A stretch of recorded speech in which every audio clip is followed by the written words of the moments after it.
पर मनीष कश्यप के साथ कई समाज सेवी भी पहुंचे थे। उन्होंने खबरों की शुरुआत जेएमएम महासचिव और शिबू सोरेन की बड़ी बहू सीता सोरेन ने जेएमएम से नाता तोड़कर बीजेपी का दामन थाम लिया है। दिल्ली में बीजेपी मुख्यालय में महामंत्री विनोद तावड़े और झारखंड प्रभारी लक्ष्मीकांत वाजपेयी की मौजूदगी में वो बीजेपी में शामिल हो गई। इस मौके पर सीता सोरेन ने कहा कि जेएमएम में उनकी उपेक्षा हो रही थी। झारखंड और झारखंड के लोगों को बचाने के लिए वो मोदी के परिवार में शामिल हुई है।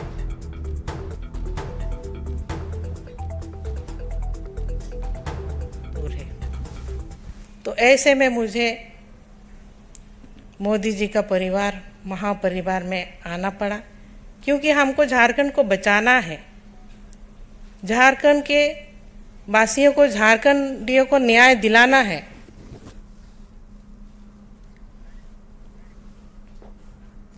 और जेएमएम छोड़कर बीजेपी में शामिल हुई हेमंत सोरेन की भाभी सीता सोरेन ने कहा है कि जेएमएम में दलालों का कब्जा हो गया है। उनकी बात नहीं सुनी जाती थी। झारखंड के विकास का काम रुक गया था और इसीलिए वो बीजेपी में शामिल हो गई। चुनाव लड़ने पर उन्होंने कहा कि उन्हें जो भी जिम्मेदारी दी जाएगी वो पूरी ताकत से निभाएंगी। उनसे बातचीत की है न्यूज 18 संवाददाता रचना उपाध्याय ने। बीजेपी में शामिल हुई सीता सोरेन हमारे साथ बात करने के लिए मौजूद हैं। मैम, बीजेपी में शामिल हो गई हैं, क्या देख रही हैं, किस तरीके से देख रही हैं आगे आप? और मैंने भी जिस उम्मीद के साथ जेएमएम से चुनाव लड़ी थी कि मेरा सपना था कि मैं इन सब कामों को कर पाऊंगी, लेकिन पार्टी ने मुझे कभी मदद नहीं की। मुझे पार्टी के द्वारा हमेशा ही दुत्कारा रहा है। मैं अलग थलग रही हूँ और जो भी मैं मुझसे बन पाया, जो भी मैंने संघर्ष किया है, मैं अपने बल पर संघर्ष की हूँ। बड़े भारी मन से ये फैसला लेना पड़ा और अब बीजेपी में शामिल हुई, तो क्या लगता है जो आपके अधूरे सपने थे वो अब पूरे हो जाएंगे? पार्टी में लगभग देखा जाए तो दलालों का संरक्षण पूरे तरह से दीमक की तरफ पड़ा। हेमंत सोरेन पे जिस तरीके के भ्रष्टाचार के आरोप लगे हैं वो आप कैसे देखती हैं, क्या कहना चाहेंगे उसके बारे में? देखिए, सबसे पहले ये जुडिशियल मैटर है और कानूनी लंबी लड़ाई होती है। वो तो कोर्ट का मैटर है, उनको हम क्या अपने से क्या बोलेंगे, लेकिन आने वाले दिनों में जो कोर्ट से जो निर्णय होगा उसी पर है। बस एक आखिरी सवाल है, 2024 लोकसभा के चुनाव बेहद नजदीक हैं, तो क्या आप चुनाव लड़ेंगी और कहां से लड़ेंगी, क्या कुछ सोचा है या कुछ ऐसी बात हुई है? देखिए, वो पार्टी प्रमुख तय करते हैं और नरेंद्र मोदी जी का जो हमको देंगे, जो भी प्रभार हमको देंगे उनको मैं निभाऊंगी। चुनाव को लेकर कोई बात हुई?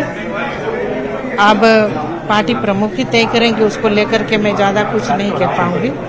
तो आपने देखा है कि हमारे साथ बात करने के लिए सीता सोरेन, जिनका कहना है कि जेएमएम में उनका दम घुट रहा था, उनके पति के जो सपने थे वो कभी पूरे नहीं हो पा रहे थे और वो इसी उम्मीद से प्रधानमंत्री नरेंद्र मोदी के कामों से प्रभावित होकर बीजेपी में शामिल हुई है, बीजेपी परिवार का हिस्सा बनी है और उन्हें उम्मीद है कि अब जो सपने उन्होंने देखे थे वो कहीं न कहीं पूरे हो पाएंगे। कैमरा पर्सन चंदन के साथ रचना, न्यूज 18 दिल्ली। वहीं जेएमएम विधायक सीता सोरेन के बीजेपी में शामिल होने से झारखंड की सियासत में हलचल काफी तेज हो गई है। कांग्रेस ने आरोप लगा दिया है कि दबाव देकर सीता सोरेन को बीजेपी में शामिल करा लिया गया। साथ ही कांग्रेस और जेएमएम ने सीता सोरेन से फैसले पर पुनः विचार करने का आग्रह किया। वहीं बीजेपी ने कहा है कि सीता सोरेन को जेएमएम ने कभी तरजीह नहीं दी है, हमेशा उनकी अपेक्षा की गई, उनका अपमान किया गया और इसीलिए उन्हें ये कदम उठाने पर मजबूर होना पड़ा।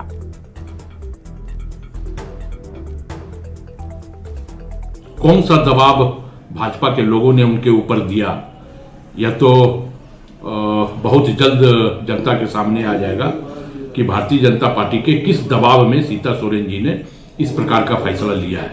क्योंकि जिस प्रकार पूरे देश में विपक्ष के नेताओं के ऊपर दबाव डाल करके उनको भारतीय जनता पार्टी की सदस्यता हमारे माननीय हेमंत सोरेन जी, जिस प्रकार ईडी ने उन्हें गलत आरोप में उन्हें जेल में बंद किया है, सीता सोरेन जी को बड़ा दिल दिखाना था, उन्हें वेट करना था, संयम से काम लेना था। और आज इस प्रकार के कोई भी कृत्य अगर वो करती हैं तो कहीं न कहीं ये, हालांकि पार्टी का अंदरूनी मामला है, लेकिन हम महागठबंधन में है, हमारी सरकार है, तो दुख तो होता है। और मैं समझता हूँ कि उन्हें पुनर्विचार करना चाहिए। देखिए, ये हमारे संगठन का घर का मामला है, हमारे संगठन परिवार का मामला है, और निश्चित रूप से जो भाजपा का मानसिकता है, जो उनकी जो सोच है उनके दल का, वो पूरा होने नहीं जाएगा कभी भी। दबाव डाल करके उनको भारतीय जनता पार्टी की सदस्यता ग्रहण करवाई जा रही है, तो मैं मान सकता हूं कि ये भी उसका एक कड़ी है और बहुत जल्द ये भी पब्लिक डोमेन में बातें आएगी। लेकिन सीता सोरेन जी, आज दुर्गा सोरेन जी के परिकल्पना को मैं ये कह सकता हूं कि तार तार किया है। दुर्गा सोरेन जी लगातार भारतीय जनता पार्टी के साथ संघर्ष करते रहे अपने जीवन काल में। उन्होंने कभी भी भारतीय जनता पार्टी के आगे घुटना नहीं टेका। लेकिन आज सीता सोरेन जी का सम्मिलित होना कहीं ना कहीं ये दुर्गा सोरेन जी के परिकल्पना को भी आघात। सीता सोरेन जी का भी जो एक सामान्य मान सम्मान था, वो भी बराबर देखा है राज्य की जनता ने। परिवार के भीतर और राजनीतिक मंच पे वो कभी सुरक्षित नहीं रहा। तो ऐसे में अपने राजनीतिक भविष्य को देखते हुए, और सबसे बड़ी बात, प्रधानमंत्री जी के नेतृत्व में देश जिस दिशा में बढ़ रहा है, जिस प्रकार से विकास के रास्ते पर आज देश चल रहा है, तो पूरे देश में भारतीय जनता पार्टी की राजनीति ही एकमात्र विकल्प है उन लोगों के लिए जो सही अर्थों में जन सेवा का भाव लेकर के राजनीति के क्षेत्र में। 3 बार की विधायक थी। उस जो पत्र उन्होंने शिबू सोरेन जी को लिखा है, मैंने उसको पढ़ा है, और उसमें उन्होंने कहा कि मेरे साथ ज्यादती हो रही थी, अन्याय हो रहा था, और बर्दाश्त की भी एक सीमा होती है। कयास तो बहुत पहले से लगाए जा रहे थे। सीता सोरेन का जाना कोई आश्चर्यजनक घटना नहीं है। मैं आपको विश्वास दिलाता हूं कि लोकसभा चुनाव आते आते झारखंड मुक्ति मोर्चा पूरी तरह से ताश के पत्तों की तरफ बिखर जाएगा। तो वहां वरिष्ठ लोगों के साथ अपमानपूर्ण व्यवहार आज से नहीं, प्रारंभ से हो रहा है। और परिवार में भी, परिवार के सदस्यों के साथ भी अपमानपूर्ण व्यवहार जब प्रारंभ हुआ, तो हर परिवार में कोई न कोई अपने आप को तानाशाह बना लेता है। वो एक लाइन खींच दी गई है वहाँ उनके परिवार के अंदर, और ये बहुत बड़ा झटका है जो शिबू सोरेन के रहते ही। ये तो बहुत पहले से पता चल रहा था कि कुछ गड़बड़ है, कुछ गड़बड़ है, कुछ गड़बड़ है, लेकिन अब ये गड़बड़ जो है वो सतह पर आ गया है। वो पत्र आप देखेंगे तो उस पत्र में भी उन्होंने स्पष्ट इसका उल्लेख किया है।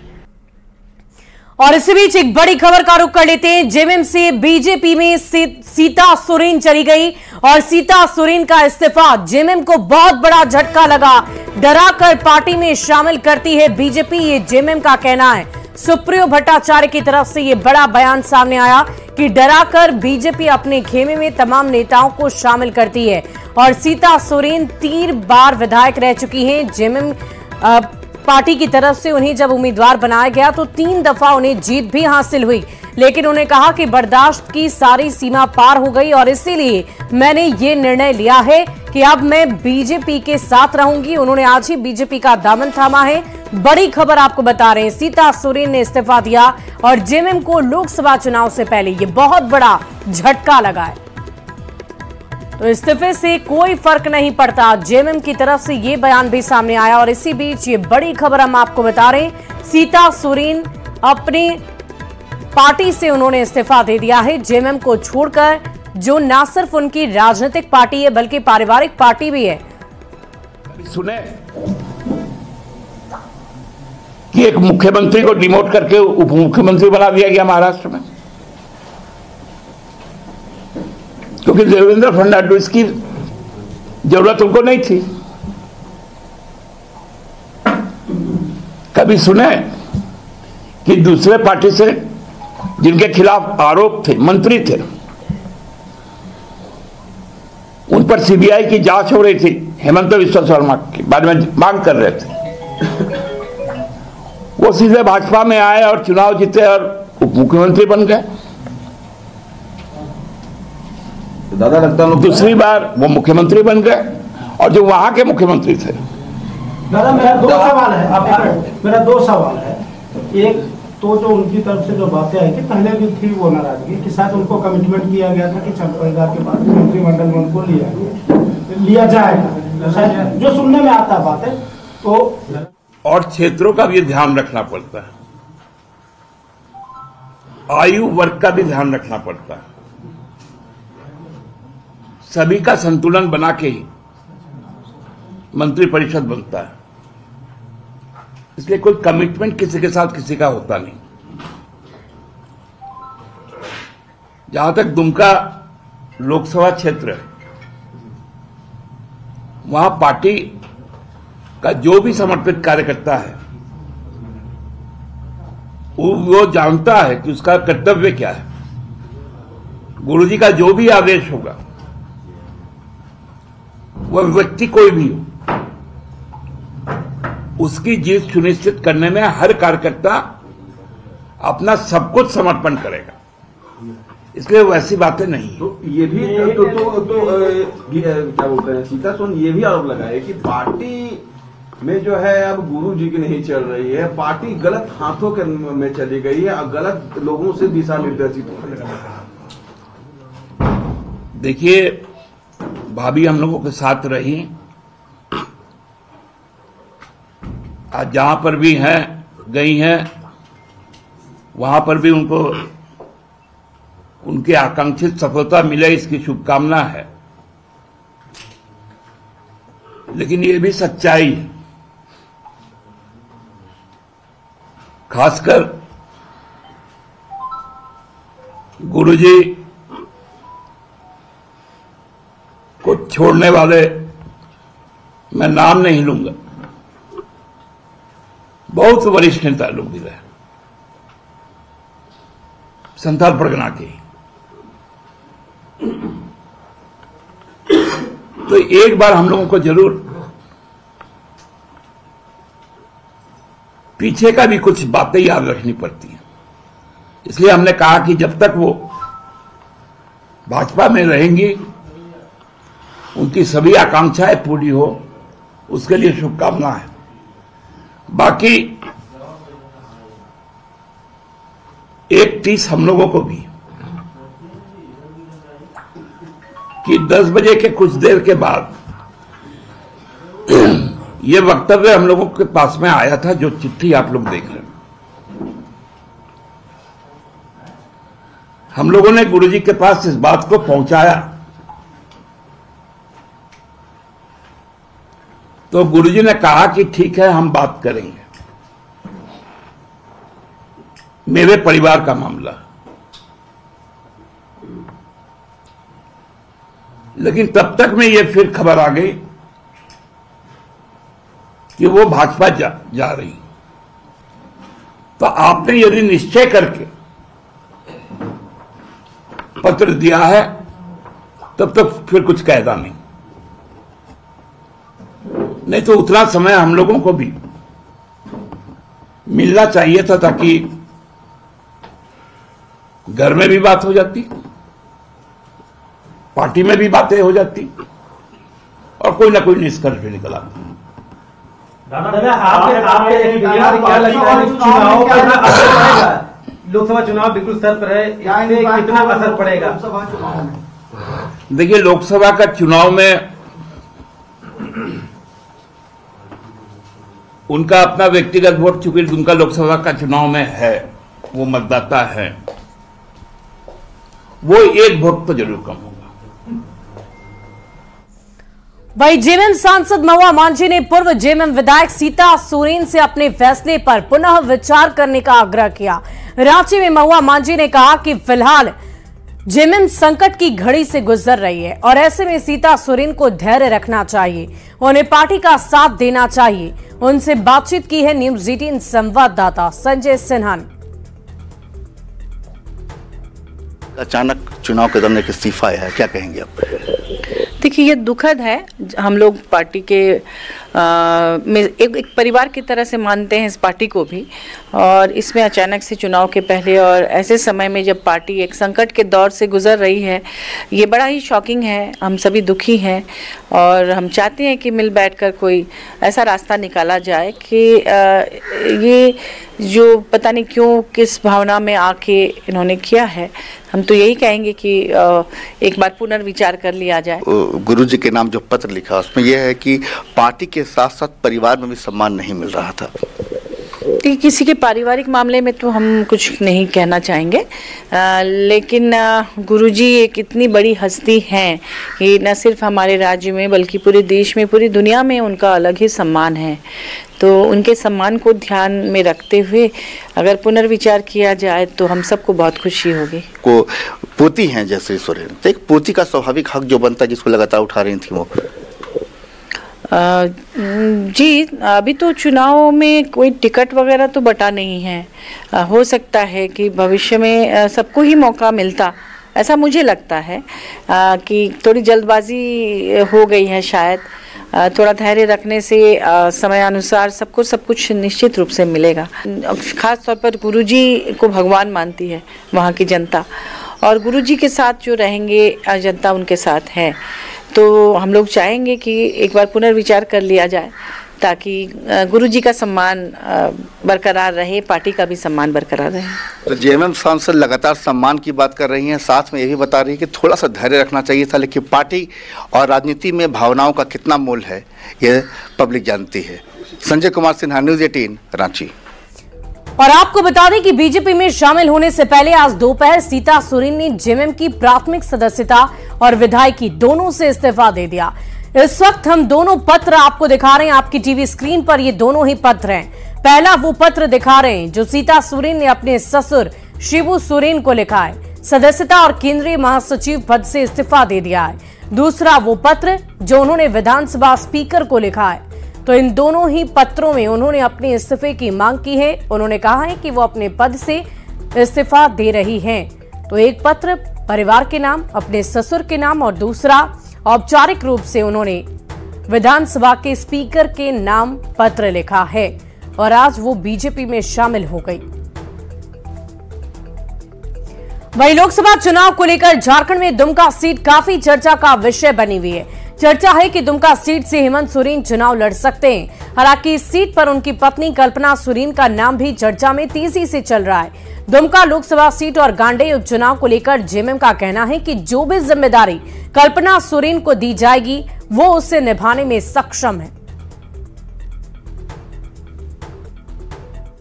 देखिए, दुमका को लेकर चर्चा बहुत तरह की है। हेमंत जी की भी चर्चा है, कल्पना सोरेन जी की भी चर्चा होती है, और भी कई एक चर्चाएं चर्चा के केंद्र में है। परंतु अंतिम निर्णय पार्टी आला कमान, गुरुजी, हेमंत जी। क्या दुमका जो परिवार का ही होगा या बाहर का भी कोई उम्मीदवार हो सकता है? देखिए, कार्यकर्ताओं की का जो भावना है उस अनुसार तो परिवार के लोगों को ही पसंद करती है दुमका की जनता।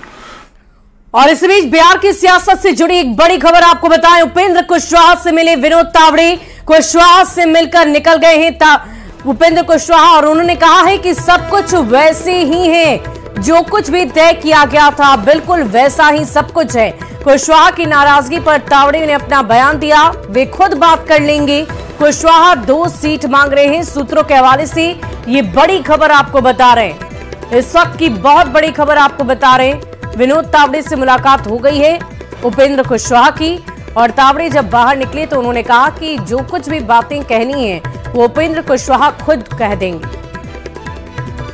उपेंद्र कुशवाहा को लेकर कहा जा रहा है कि नाराज चल रहे हैं। नाराजगी अभी आपको बताएंगे, अभी वो खुद बताएंगे जी। धन्यवाद। नहीं तो क्या कितने सीट पे बातचीत हो रही है कि 2 सीट कहा गया था, आप लोग 1 ही सीट दिए, कुछ उनके साथ गलत हुआ है? जो कुछ तय है वैसे ही है।